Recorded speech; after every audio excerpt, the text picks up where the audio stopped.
AP EAMCET 2024కి సంబంధించి marks versus rank సిరీస్లో భాగంగా మీకు EAMCET score 75% and IPE score 25%, total కలిపి 100కి మీకు ఎన్ని మార్క్స్ వస్తే ఎంత ర్యాంక్ వస్తుంది అనే విషయం ఈ వీడియోలో చెప్తాను.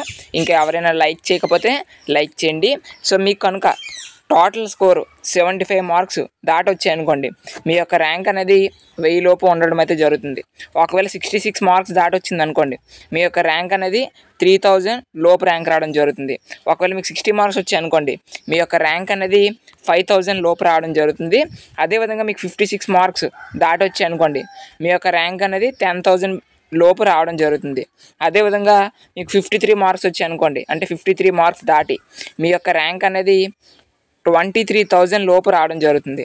ఒకవేళ మీకు 50 మార్క్స్ దాటొచ్చింది అనుకోండి, మీ యొక్క ర్యాంక్ అనేది 30,000 లోపు రావడం జరుగుతుంది. ఒకవేళ 48 మార్క్స్ దాటొస్తే మీ యొక్క ర్యాంక్ అనేది 40,000 లోపు రావడం జరుగుతుంది.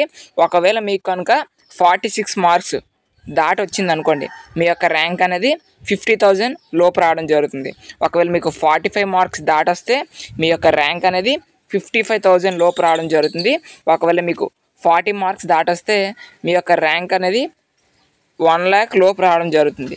ఒకవేళ మీకు 38 మార్క్స్ దాటొచ్చాయి అనుకోండి, అంటే 38 మార్క్స్, అప్పుడు మీ యొక్క ర్యాంక్ అనేది 1,20,000 లోపు రావడం జరుగుతుంది.